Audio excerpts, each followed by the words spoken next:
¿Qué tal? Mi nombre es Eduardo Jacobo Bernal y yo les voy a hablar sobre la reforma agraria y la revolución en Zacatecas. La revolución en el caso del estado de Zacatecas, así como a nivel nacional, pues es un proceso histórico que necesita ser revisado desde sus particularidades. ¿Qué significa eso? Pues que la revolución no fue un proceso homogéneo que haya tenido las mismas causas o que haya tenido los mismos actores sociales en todo el país. En términos generales, podríamos hablar de que la Revolución Mexicana se divide al menos en tres grandes regiones, en el caso del norte, el centro y el sur del país, y cada una de estas regiones tenía una diferente causa o tenía diferentes demandas sociales para ingresar dentro de este movimiento. En el caso del norte, por ejemplo, estoy hablando en términos de demandas sociales y que tenían mucho que ver con el asunto de la tierra. El asunto de la tierra va a ser fundamental para entender el tema de la Revolución Mexicana. Entonces, por ejemplo, hay que tener en cuenta cómo se distribuía la tierra en cada una de estas grandes regiones. En el norte, por ejemplo, tenemos grandes extensiones de tierra, estos grandes latifundios, donde se practicaba tanto la agricultura como la ganadería extensiva. ¿Qué significa esto? Pues que se utilizaban grandes cantidades de tierra para el pastoreo de, pues podría ser ganado mayor o ganado menor. En el centro del país, por ejemplo, ya de Guanajuato hacia la Ciudad de México, más o menos, tenemos que se había convertido pues como en el granero nacional. Esto desde la época del siglo XIX y hasta más atrás, ¿no? Donde era donde se producía pues una gran parte de los granos que abastecían al país. Ahí la distribución de la tierra pues no eran tan grandes extensiones como en el norte, sino pequeños ranchos o minifundios, les podríamos llamar. Por otra parte, en el sur del país tenemos una distribución de la tierra pues que tiene que ver más con una tradición colectiva. También hay que tener en cuenta que en el sur del país tenemos mayor presencia de grupos indígenas y esto nos lleva pues a otro tipo de ideología respecto a la propiedad de la tierra. El asunto que nosotros podemos rastrear en términos de la distribución de la tierra lo podemos encontrar con las reformas liberales del siglo XIX, ¿sí? Con la enajenación y expropiación de bienes de manos muertas, ¿no? Que propone desde la Constitución de 1857 y que se va a llevar a cabo en la segunda, en la última parte, vamos a decir, del siglo XIX, ¿no? ¿Qué significa esto? Pues que se trataba de liberalizar la tierra, es decir, que toda la tierra fuera productiva y entonces la tierra que pertenecía a colectivos o a también, por ejemplo, a dueños particulares y que no se estaba trabajando, por eso se llamaba de manos muertas, significaba que no estaba dentro del mercado económico, pues se podía expropiar y pasar a una actividad mucho más productiva. ¿Eso en qué redundó? Pues en que muchas poblaciones indígenas, por ejemplo, o comunidades que no tenían títulos de propiedad sobre sus tierras, pues les fueron enajenadas para pasárselas a la iniciativa privada. Y entonces, pues hubo una mayor concentración de la tierra por parte de los grandes capitalistas y hubo una pérdida de terrenos por parte, pues ahora sí que vamos a decir, de las clases populares, ¿no? La idea era quitarle tierras como a la iglesia, que también perdió varias, pero en ese mismo proceso también muchos colectivos, muchas comunidades perdieron sus tierras. Entonces ahí empieza a haber un conflicto interesante y que va a estallar durante el proceso revolucionario, ¿no? La revolución de 1910 obedece a múltiples factores, pero el principal o el inicial, podríamos llamarle, tiene que ver con la cuestión político-electoral.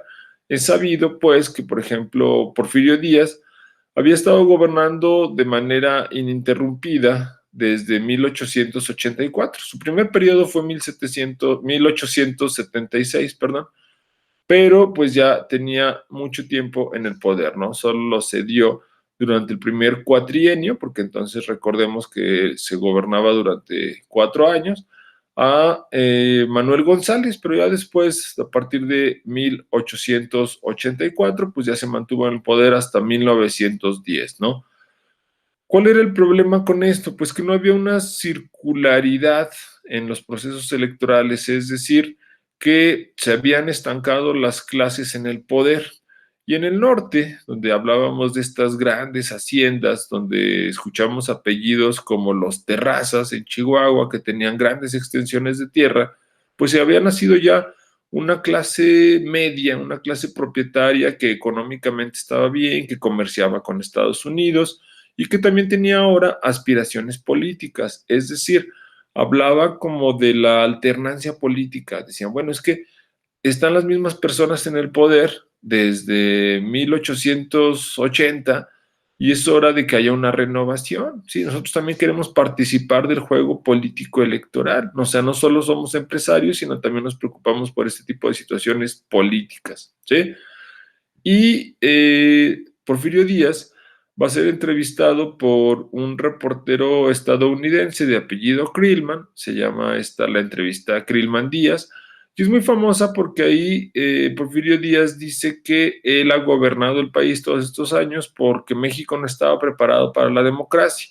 Y él dice, pues a mí me gustaría invitar a la sociedad mexicana en general a que participara en un proceso democrático electoral y yo me retiraría con gusto, ¿no? Para que México siga avanzando, una cosa más o menos así. Y eso pues es considerado como una invitación para uno de estos miembros de esta clase media ascendente norteña, que va a ser Francisco I. Madero, ¿no? Francisco I. Madero inicia un movimiento antirreeleccionista, empieza a participar en la política, viaja por todo el país, etcétera, y participa en las elecciones, ¿no? Sin embargo, pues las elecciones vuelven a favorecer a Díaz, ante lo cual Madero señala que hubo un fraude electoral. Lo que viene a continuación, pues es Madero huyendo del país, porque al señalar el fraude, pues se convierte en un enemigo del Estado. Y tenemos el famoso Plan de San Luis, ¿no? Que si ustedes van a San Luis Potosí, ahí en el centro hay una casita que tiene la placa, ¿no? Donde dice, aquí se redactó el Plan de San Luis. Tal vez una primera parte o un borrador inicial. Es sabido que el plan se termina de elaborar ya en Estados Unidos, ¿no? Madero escapa hacia Estados Unidos, cruza la frontera y desde allá lanza este famoso Plan de San Luis. El Plan de San Luis, entre muchas cosas que señala de necesidades de cambiar socialmente a México, pero pues ya habiéndose dado por vencido en términos electorales legales, Madero invita a tomar las armas y a deponer el gobierno de Díaz por la vía violenta. Y ahí se señala pues que el 20 de noviembre de 1910 era la fecha indicada para iniciar el movimiento. En México, por supuesto que tenía algunos seguidores, inicia de alguna manera estos movimientos, Madero cruza la frontera, se abastece de armas, se hace de hombres en la frontera. Ahí, por ejemplo, se va a unir un caudillo que después sería muy famoso, que va a ser Pancho Villa, e inicia pues una confrontación armada contra el gobierno porfiriano. Porfirio Díaz encabeza, vamos a decir, esta defensa del país durante más o menos un año y en 1911 Porfirio Díaz pues se da cuenta de que en realidad hay una fuerte resistencia, no es una ocurrencia de Madero el levantamiento en armas, sino que de veras hay un respaldo social. Aquí hay un tema controversial historiográficamente que es el asunto de Porfirio Díaz, ¿no? Se le ha convertido en villano en la historia nacional. A recientes fechas hay quienes lo quieren considerar un héroe. Entonces, bueno, yo creo que el asunto es que es un ser bidimensional, es decir, no es un héroe de película donde solo es bueno o solo es malo, sino que tiene pues diferentes contextos, ¿no? Y entonces, en este sentido, pues vamos a decir que Díaz se había convencido a sí mismo de que era indispensable para la nación, ¿sí? No era un acto únicamente de corrupción, sino que él estaba convencido de que para que el país siguiera adelante era necesario que él estuviera en la presidencia. Cuando se da cuenta de que México realmente, en términos sociales, ya no lo quiere en el papel del Ejecutivo Nacional, decide autoexiliarse y se va a París. Y pues con esto dejan camino libre para que Madero organice unas nuevas elecciones, donde esta vez sí resulta ganador y asume la presidencia. Vamos a decir que ahí termina una primera etapa de la Revolución Mexicana. También hay que señalar que la Revolución Mexicana, como un proceso no homogéneo, se puede dividir en varias etapas. Ahí podríamos señalar que termina la etapa maderista, ¿sí? Madero llega al poder, llega a la presidencia, sin embargo, los historiadores han señalado a través del tiempo que uno de los errores estratégicos de Madero fue no renovar todo el aparato gubernamental o de funcionarios. Había mucha gente de Díaz del periodo de Porfirio que se había quedado en ejerciendo algunos puestos, ¿no? Y esto hizo pues que no fueran leales a Madero y además hizo que el sistema en realidad no cambiara tanto. Madero llegó prometiendo el cambio, ¿sí? Así como que vamos ya a transformar al país, pero el país siguió funcionando más o menos igual que cuando estaba Díaz. Y entonces, por ejemplo, otro de los caudillos importantes había sido Emiliano Zapata, y Emiliano Zapata se levanta ahora en armas en contra de Madero, ¿no? Le dice, bueno, nosotros estamos esperando una redistribución en la tierra, nosotros queremos una pequeña parcela. Ahí en Morelos, con Emiliano Zapata, se va a gestar la idea de los ejidos, ¿sí? Él dice, vamos a repartir de manera ejidal, que pues más o menos responde a la idiosincrasia del sur de México, esta idea de una pequeña parcela. No querían estos pequeños ranchos como en el centro, ni querían los grandes latifundios como en el norte, sino pequeñas parcelas en las que cada campesino pudiera sostener su autoconsumo, vamos a decirlo, ¿no? Entonces era la idea de Zapata, se levantan armas en contra de Madero. Madero, pues, manda al ejército, tiene las confrontaciones con el ejército zapatista, y va a terminar enviando a otro personaje que luego va a ser fundamental, que es Felipe Ángeles, ¿sí? A terminar con la revuelta de Zapata. Ángeles se da cuenta pues de la justicia de la demanda social de Zapata y empieza a tratar de entablar negociaciones en lugar de una confrontación violenta, ¿no? En eso más o menos estaba Felipe Ángeles cuando otros personajes como Victoriano Huerta y el sobrino de Porfirio Díaz, Félix Díaz, así como el general Bernardo Reyes, empiezan a conspirar y dicen, bueno, el gobierno de Madero en realidad no es tan fuerte, podríamos derrocarlo y volver a instaurar un gobierno de tipo militar. Entonces, pues hay un golpe de Estado en 1913 que se conoce el proceso como la Decena Trágica. Hay una lucha ahí en la Ciudad de México que termina con el asesinato de Madero y el vicepresidente Pino Suárez. Con esto llegaba Victoriano Huerta al poder, se imponía el brazo armado de México otra vez en la presidencia.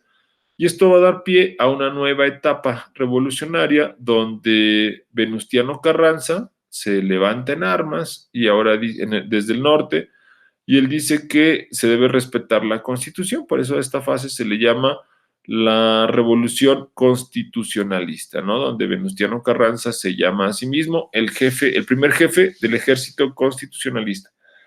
En esta segunda etapa, pues va a haber un reclutamiento de caudillos populares, otra vez Villa y Zapata se vuelven a integrar y el ejército se va a nutrir mucho de esas demandas populares, de esas demandas sociales, donde se van a unir una gran masa de campesinos exigiendo tierras. Ese conflicto por la distribución de la tierra se va a convertir en fundamental en esta segunda etapa revolucionaria, porque se empiezan a integrar estos campesinos con la esperanza de hacerse de una parcela propia.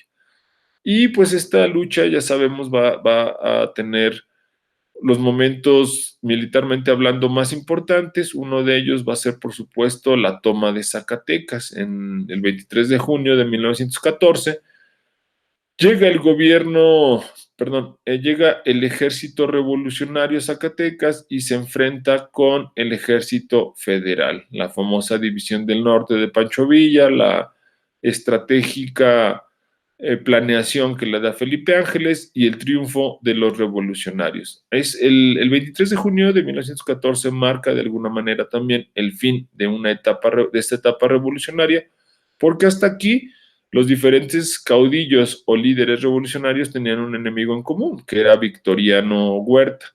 Derrotando a Huerta, o sea, Zacatecas se convierte como en el gran bastión del ejército huertista. Siendo derrotado aquí, Huerta va a abandonar la presidencia y a huir del país. ¿Qué es lo que sigue? Pues lo que sigue es, dicen los revolucionarios, ya ganamos, y ahora, ¿cuál es el proyecto nacional? Se van a hacer la convención en Aguascalientes, después del triunfo en Zacatecas, pero ahí no se ponen de acuerdo quién va a gobernar el país o bajo qué esquema se va a gobernar el país, y entonces inicia una nueva etapa revolucionaria que es la lucha de facciones. Ahora Villa y Zapata van a luchar en contra de Carranza y Obregón. Esta lucha pues lleva al menos otros 2 años, 2 años y medio, donde las diferentes facciones revolucionarias ahora están peleando. Villa y Zapata en realidad no tenían un proyecto nacional, no querían ser presidentes. Hemos visto la famosa fotografía cuando llegan a Palacio Nacional, donde se sientan ahí en la silla presidencial, pero pues no era su intención política convertirse en gobernantes. Ellos nada más querían que se les resolvieran cuestiones sociales, sobre todo relacionadas, insisto, con el tema de la tierra. Esta lucha de facciones termina con el triunfo de Obregón y Carranza. Ellos, que pertenecían un poco más a la clase media, le ganan a los caudillos populares que representan pues a las clases populares, ¿sí? ¿Qué va a ser lo primero que hace Carranza después de ganar el conflicto bélico? Pues Villa y Zapata sobreviven a la batalla, pero ambos son como contenidos o restringidos, vamos a decir, en sus respectivos lugares, ¿no? A Zapata se le otorgan ejidos para que se regrese a Morelos, para que esté tranquilo. A Villa se le va a otorgar un rancho, una hacienda, la hacienda de Canutillo, acá en el norte, y también pues ahí sus dorados van a tener ahora sus tierras, y de alguna manera pues van a servir estas tierras como formas de contención para estos caudillos populares, ¿no? Para estarlos vigilando que no se vuelvan a levantar en armas. Y Carranza llama a un Congreso Constituyente para generar una nueva Carta Magna, que va a ser la de 1917. Esta Carta Magna es importante por varios asuntos y sobre todo, por responder a la necesidad o a la demanda de tierras. Hemos hablado de la tierra.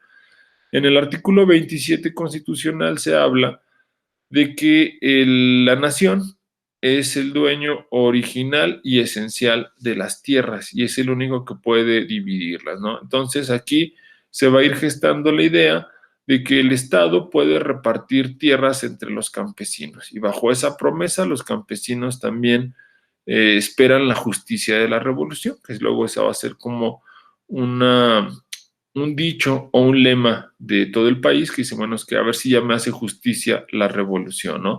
La justicia de la revolución se refería en gran medida a la repartición de tierras. En términos políticos, la revolución avanza. Aquí podemos decir que entra en una fase institucional a partir de la Constitución, pero todavía hay conflictos que se resuelven de manera violenta.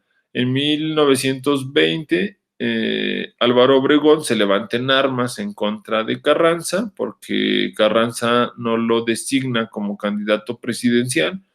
Obregón se levanta en armas. Es el último movimiento armado exitoso en la historia de México. Obregón logra derrotar al ejército federal. Obregón tiene el respaldo de un amplio sector de quienes se levantaron durante la guerra la fase de guerra de facciones, y pues Carranza muere en esta revuelta, ¿no? Luego también pues ya como política de Estado de Obregón, pues luego van a venir los asesinatos de caudillos populares como Emiliano Zapata o Francisco Villa. Obregón empieza a reunir el poder político a su alrededor. Se consolida como el gran caudillo que emerge de la revolución y muy hábilmente en términos políticos e institucionales dice, bueno, esta idea de la Constitución del 17 es buena, de repartir tierras, y empieza a repartir tierras, ¿no? Viene la reforma agraria, que con Carranza había empezado a repartir algunas tierras, algunas hectáreas, pero había sido pues de una manera muy moderada. El gobierno de Álvaro Obregón trata de impulsar esta reforma agraria y en el caso zacatecano pues tenemos que empiezan a repartirse las tierras. El asunto con el repartimiento de tierras también tiene que ver mucho con los gobiernos estatales. En el caso zacatecano había un gobierno como más conservador, vamos a llamarle en ese sentido. ¿Qué significa? Pues que en Zacatecas no se quería repartir tantos ejidos, sino se hablaba más bien de una cuestión como de crear pequeños minifundios, ¿sí? Donde los propietarios, los hacendados zacatecanos, tenían que fraccionar sus haciendas, ya no tener estas grandes cantidades de tierras que por ley pues ya estaban prohibidas, pero sí podían hacer como una ley de fraccionamiento, se llamaba, es decir, fraccionar estos grandes latifundios. Regularmente lo hacían pues entre su familia, ¿no? Decían, no, pues si tengo una hacienda muy extensa, la voy a repartir, la voy a fraccionar entre mis varios hijos, entre mis hermanos, etcétera. Y la ley del artículo 27 decía, bueno, ya no les puedo expropiar porque ya no son dueños de una gran hacienda, sino son pequeñas fracciones. Un poco así funcionaba, ¿no? Durante toda la década de 1920, el tema de la tierra va a ser fundamental y se va a ir modificando el artículo 27. Van a ir saliendo estas leyes como accesorias o van a salir como estos manuales, donde se va a ir viendo cada vez más la necesidad de repartirle a los campesinos, porque los campesinos pues habían participado en el movimiento revolucionario esperando ser recompensados por tierras. Y la década de 1920, que sigue siendo parte de esta fase revolucionaria que nosotros llamamos institucional, pues todavía tiene muchos altibajos, hay todavía levantamientos armados, no exitosos, pero sí hay levantamientos armados, cuando más o menos va a terminar el cuatrienio de Álvaro Obregón, que gobernó de 1920 a 1924, Álvaro Obregón designa como su sucesor, bueno, no tanto así, no era una cuestión monárquica, no así de mi sucesor es este, pero sí ponía al siguiente candidato a la presidencia. Y el candidato a la presidencia, apoyado por el presidente, casi tenía asegurado el triunfo. Y designó él a Plutarco Elías Calles.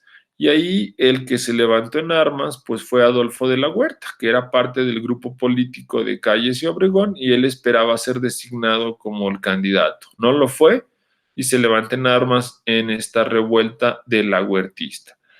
Esta revuelta pues tiene eco en todo el país, hay levantamientos de quienes apoyan a Adolfo de la Huerta, pero finalmente pues es derrotado por el Ejército Nacional, ahora que responde a Álvaro Obregón, ¿no? Para enfrentar esta revuelta y después también la Guerra Cristera que se va a dar en esta misma década de 1920, cuando Calles llega al poder, se trata de fortalecer al Estado Nacional y el otro gran poder fáctico que existía pues era la Iglesia.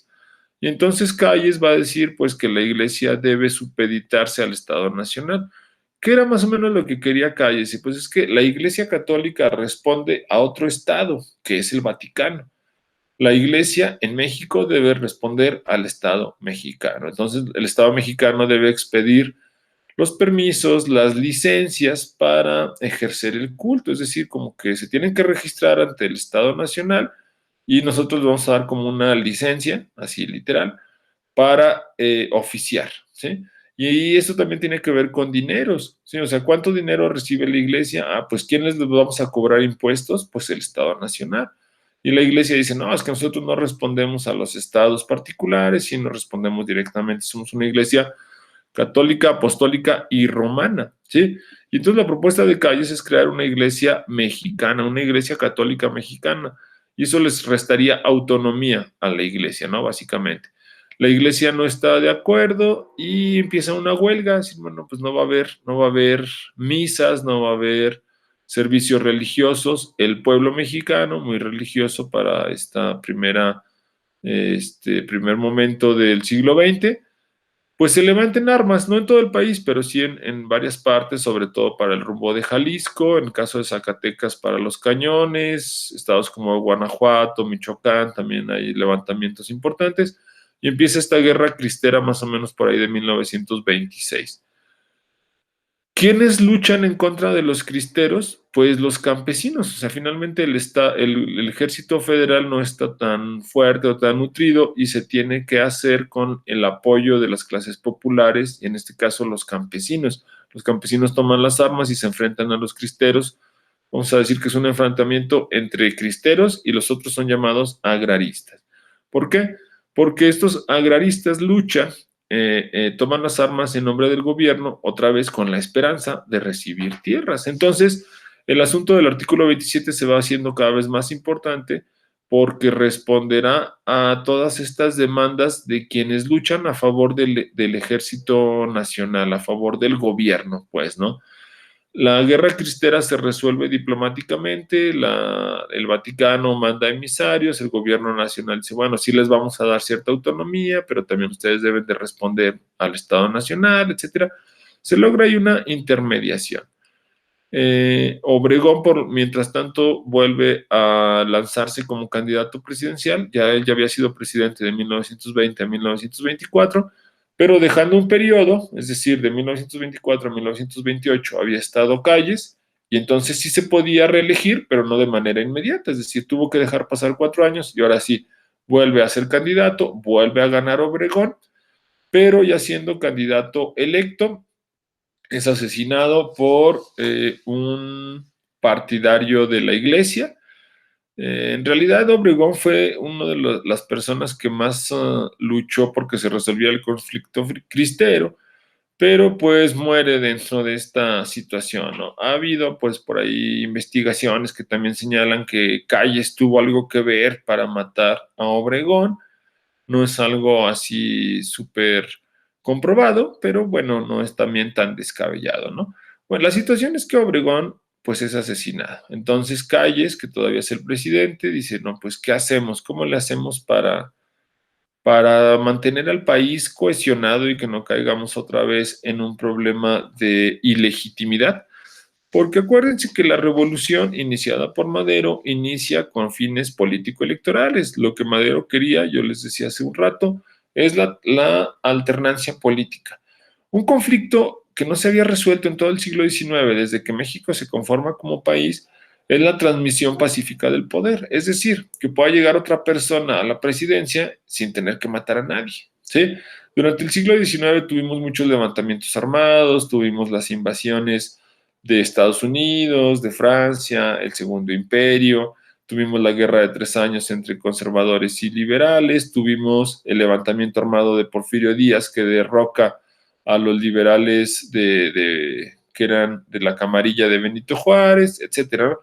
O sea, el poder político se transmitía solo mediante vías armadas, no se había logrado crear un mecanismo político institucionalizado para transmitir el poder sin que nadie se matara. Entonces, el gran invento que se le ocurre a Calles, ya existían los partidos políticos, por supuesto, pero Calles se le ocurre crear un partido que aglutine a quienes participaron en la revolución y que logre por la vía pacífica poner de acuerdo a todas estas personas. Ahí se crea en 1929, después del asesinato de Obregón, se crea el Partido de la Revolución Mexicana, ¿no? El PRM se llamaba en un inicio, y en su discurso inaugural, Calles señala que se debe de pasar de la época de los caudillos a la época de las instituciones.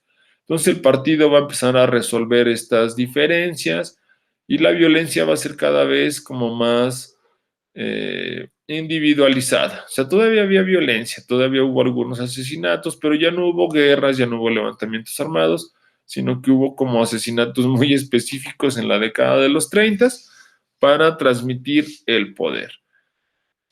Calles va a gobernar de manera no formal desde 1929 hasta 1934. Este es el periodo que se llama el Maximato. ¿Por qué? Pues porque se le llamaba el jefe máximo, ¿no? Y también va a hacer uso de la reforma agraria otra vez para mantener contento al pueblo campesino. En todo el país se empiezan a repartir tierras, ¿no? Pero Calles pretendía cerrar la reforma agraria, decía, a ver, ya repartimos bastantes hectáreas y pues ya hay que terminar con este proceso, ¿no?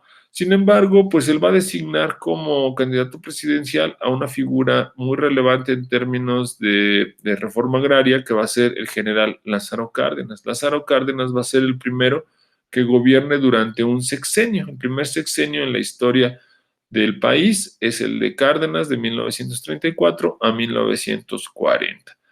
Cárdenas llega y se convierte, o más bien demuestra ser un hábil actor político. ¿Sí? Logra deshacerse de la tutela de Calles, lo saca del país, lo exilia para ya no estar bajo la figura del maximato y ahora Cárdenas se va a hacer cargo del país. Cárdenas es muy hábil también para leer la situación del país y dice, no, es que esto de la reforma agraria todavía no lo podemos terminar, sino que faltan muchas tierras, hay que legitimar al gobierno post-revolucionario. Y entonces en la época cardenista se entregan una gran cantidad de hectáreas en todos los estados, ¿no? Y él va a crear un código agrario en 1934 donde dice, el repartimiento de tierras ya no va a depender de los gobiernos estatales, sino del gobierno federal. Hay un proceso de centralización en términos de reforma agraria y los estados ya no van a poder poner trabas. Yo he estudiado durante bastantes años el proceso de reforma agraria en estos primeros años y lo que me pude dar cuenta es que, por ejemplo, en el caso de Zacatecas, la Comisión Local Agraria protegía mucho a los hacendados, es decir, no quería como desarticular las grandes haciendas, sí quería repartir tierras, pero eran las tierras de menor calidad, eran las tierras que estaban como más difíciles de cosechar o las que menos le importaba deshacerse a los hacendados, ¿no? Tenemos casos de grandes haciendas, por ejemplo, estoy recordando una que se llamaba Cedros, allá por el rumbo de Mazapil, donde decían, no, pues nosotros podemos donar sin problema 1,000 hectáreas para el reparto a los campesinos, pero eran 1,000 hectáreas alejadas de los caminos, alejadas de fuentes de agua. Y entonces los campesinos decían, ah, pues yo no quiero esas tierras tan alejadas, prefiero seguir siendo un peón en la hacienda que ser un ejidatario en una tierra tan alejada, tan árida y pues improductiva, ¿no?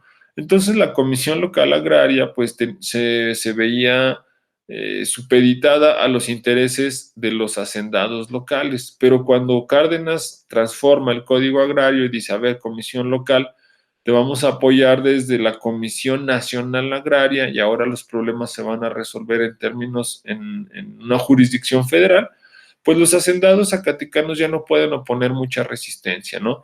La resistencia fuerte fue de 1917, que inicia la reforma agraria, hasta 1934. Con la llegada de Cárdenas, pues ya Cárdenas va a decir, ¿saben qué? Los gobiernos estatales ya no pueden favorecer a sus amigos locales, porque hay que tener en cuenta eso. Los gobernadores locales, su base de poder, pues eran quienes, pues los ricos del Estado. ¿Y quiénes eran los ricos del Estado? Pues los hacendados, ¿no? Entonces, el gobernador que llegaba al Ejecutivo Estatal, pues no podía desarticular las haciendas porque en gran medida esas haciendas habían sido el apoyo para que esa persona llegara a la gubernatura. Pero entonces, desde el ámbito federal, el presidente le decía, no, pues sabes qué, yo no debo favores en el ámbito estatal y vamos a desarticular las haciendas, ¿no?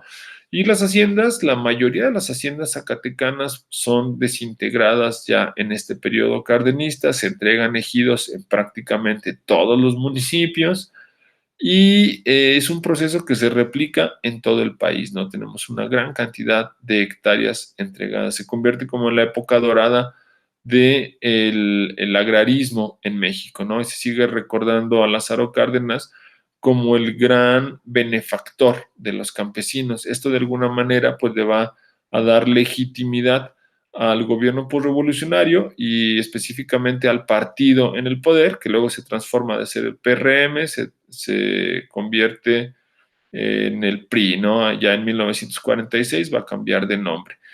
Yo creo que en 1940, cuando termina el sexenio cardenista, ahí podemos decir que concluye la etapa institucional de la revolución.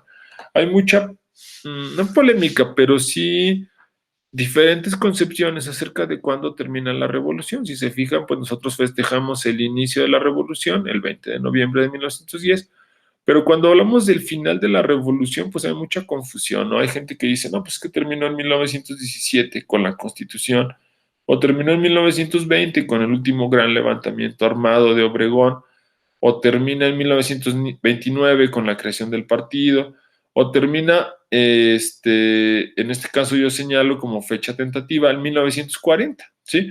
Que es el fin de la revolución institucionalizada, ¿sí? Cuando Cárdenas deja el poder, podemos ver que las propuestas revolucionarias se concretaron en la Constitución, se llevaron a la práctica. Es una constitución que ha sido llamada la primera constitución socialista, socialista en el sentido de poner énfasis en las cuestiones de la sociedad, sobre todo a través de 3 artículos, que son el artículo 3º, que tiene que ver con la educación, el artículo 27, que es el de las tierras, y que también de alguna manera va a ser el fundamento jurídico para la expropiación petrolera de 1938. ¿Y cuál es el último artículo? El 123, el que garantiza los derechos de los trabajadores, ¿no? Entonces son artículos que benefician a la sociedad así de manera estructural, general. Eso va a crear, les digo, ya el gobierno postrevolucionario, el gobierno ya del siglo XX. Hay gente que todavía en el siglo XX decía, es que la revolución aún no ha concluido porque todavía hay demandas sociales, todavía hay gente que es pobre, el campo no ha logrado despegar, etcétera. Yo quiero ir cerrando esta charla y concluir diciendo que la revolución cumplió su cometido. Su cometido inicial, acuérdense que era la transmisión pacífica del poder, una cuestión político-institucional. Hoy ya no tenemos levantamientos armados, hoy las elecciones son la única manera de transmitir el poder. Que no nos guste quién gana las elecciones, pues hacemos un coraje y publicamos algo en Facebook, pero ya no nos levantamos en armas, eso es importante. Entonces, en términos político-electorales, la revolución cumplió su cometido. En términos de justicia social, pues a través de la Constitución se lograron estos avances. Y hay gente que señala que 1982 es un año importante, aquí estoy dando un brincote temporal, pero 1982 señalan que es el momento en el que se muere el proyecto revolucionario, los beneficios de la revolución. ¿Por qué 1982? Porque es la entrada del sistema neoliberal a México. Es un sistema que se empieza a implementar a nivel mundial, a nivel global, y que tiene que ver con, fíjense así súper rápido, en el siglo XIX, con la Constitución liberal, la de Benito Juárez y Lerdo de Tejada y todos ellos, se buscaba que el Estado nacional, se convirtiera únicamente en un Estado garante, que garantizara la seguridad, y entonces el liberalismo de finales del siglo XIX, que tenía como lema dejar hacer y dejar pasar, ¿a quién dejaba hacer y dejaba pasar? Pues a la iniciativa privada, por eso se llama liberal, porque libera la economía y la deja en manos de la iniciativa privada. ¿Sí? Ese es el liberalismo que también implementa Porfirio Díaz, ¿sí? Donde él permite la entrada de capitales extranjeros, donde dice, pues es que hay un libre mercado, el Estado solo garantiza que haya seguridad y que haya la posibilidad de hacer negocios en el país. Ese es un gobierno liberal. Llega la revolución y dice, no, nuestro Estado no solo es garante, nuestro Estado es rector. ¿Qué significa? Que nuestro Estado controla la economía, que nuestro Estado se va a inmiscuir en términos económicos y va a proteger, en este caso, por ejemplo, a los trabajadores y a los campesinos, no los va a dejar expuestos al libre mercado.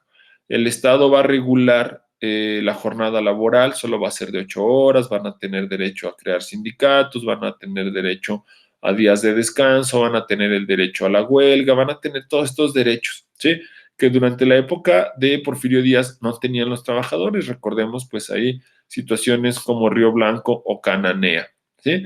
Entonces, el Estado liberal es un Estado garante, el Estado revolucionario es un Estado rector. Cuando llega el neoliberalismo, regresamos al Estado garante. El Estado deja de ser rector y empieza poco a poco a sacar las manos de, el apoyo a la sociedad, así de concreto. Es decir, dice, bueno, yo ya no me voy a inmiscuir en temas como el de los ferrocarriles que pertenecían a la nación, porque era una nación, un estado rector. Y dice, ahora soy garante, entonces vamos a privatizar los ferrocarriles, los teléfonos, las vías de comunicación, y cada vez vamos a permitir más el libre mercado.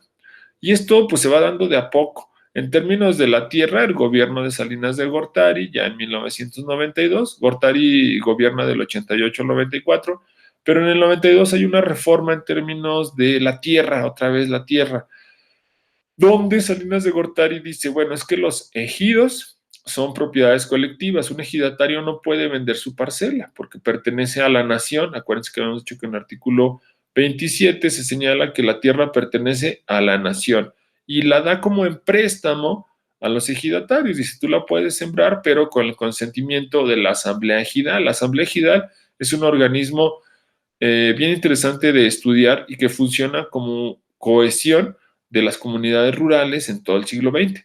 ¿Por qué? Porque es la asamblea municipal la que decide en qué se usan las tierras, a quién se le van a heredar en su usufructo. Si se fijan aquí, los ejidatarios son dueños del usufructo, es decir, de lo que sale de la tierra, pero no son dueños como tales de la tierra. La tierra sigue siendo del Estado Nacional, pero lo que siembres, pues sí es tuyo, ¿sí? Esa es como la onda del ejido. Cuando llega el neoliberalismo, Salinas de Gortari dice, ¿saben qué? Ahora les vamos a dar certeza jurídica sobre las tierras. ¿Qué significa? Que les vamos a dar escrituras. Pero al darles esas escrituras, o sea, el truco, vamos a decir, es que Salinas de Gortari dice, ahora ustedes ya son dueños de la tierra y nadie se las puede quitar. Y no es que en el ejido se las pudieran quitar, pero el ejido era como el organismo máximo, ¿sí? Y podría cambiarle su tierra, decir, bueno, es que esta parcela, por ejemplo, va a pasar un gasoducto, ¿sí? Por aquí para mejorar la industria, por poner un ejemplo. Entonces, si tu parcela está en medio de donde va a ir el gasoducto, te puedo cambiar tu parcela. ¿Por qué? Porque al final de cuentas es propiedad de la nación y nada más te la muevo, vamos a decir. Y dice Salinas de Gortari, no, ahora si pasa un gasoducto, tú puedes exigir que te paguen, ¿sí? Porque esa tierra ya es tuya. Les digo, es un truco, ¿por qué? Porque el campesinado recibe sus títulos de propiedad, pero ahora ya la puede vender, ese es el asunto. Y si la puede vender, el campesino, sabemos que durante todo el siglo XX hubo un proceso de abandono al campo y a la agricultura. El campesino, el campesinado se va volviendo como dependiente económicamente de la ciudad, ya no hay una agricultura competitiva. Y entonces lo que hemos visto es que los campesinos con títulos de propiedad empiezan a vender sus ejidos y vuelve a haber un proceso de concentración de la tierra y vuelve a haber minifundios, ¿sí? Y el Estado, como es un Estado neoliberal, neo significa nuevo, pero retoma la idea liberal del siglo XIX. Entonces, ese Estado neoliberal dice, pues que yo solo garantizo de que la situación, de que haya seguridad y de que el libre mercado pueda funcionar, si ya no voy a meter a regular quién es dueño de la tierra. Y también por eso, en términos de derechos laborales, el gobierno dice, no, pues ya que el trabajador se ponga de acuerdo con el patrón. Y por eso el sindicalismo pierde fuerza y por eso todavía en el gobierno de Peña Nieto va a haber un proceso de reformas a los derechos laborales y por eso hoy tenemos el llamado outsourcing. ¿Qué significa? Que te contratan por horas, o sea, ya no generas antigüedad, ya no tienes derechos laborales, porque el Estado dice, es que yo ya no soy un Estado rector, soy un Estado garante, yo ya no me puedo meter en la relación entre trabajadores y industrias, ¿sí? Esa es la onda neoliberal, básicamente. Otra vez el Estado se aleja, toma distancia y se vuelve a convertir en garante. Bueno, esta gran visión de la Revolución Mexicana en su impacto en el siglo XX es lo que yo he estudiado como por 20 años, sobre todo centrándome en el asunto de la tierra. Yo les recomiendo dos textos que he escrito en unos libros que les voy a mostrar. Este primer libro se llama La Reforma Agraria desde los Estados. Yo aquí explico un poco cómo funcionaron esos primeros años de 1917 a 1934. Y luego para estudiar el asunto de las asambleas ejidales y cómo se construye el poder político desde estos organismos ejidales, tengo otro texto en este libro que se llama Labores y Labradores. Entonces, si a ustedes les interesa estos temas, pues les recomiendo que por ahí busquen estos libros, los pueden googlear, creo que están ambos en PDF en línea por ahí.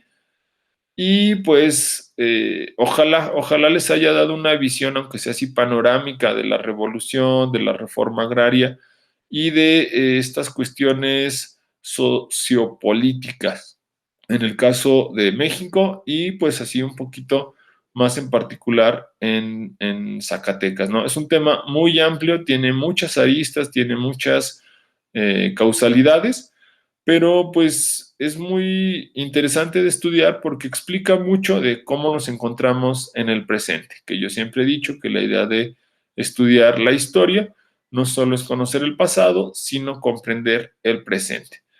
Pues para mí ha sido un gusto, ojalá les haya ayudado, le agradezco a su profe, al doctor Roberto, la invitación a estar pues en esta modalidad ahora sí que virtual, pero pues espero haber sido de ayuda para su clase de historia de Zacatecas. Un gusto y hasta luego.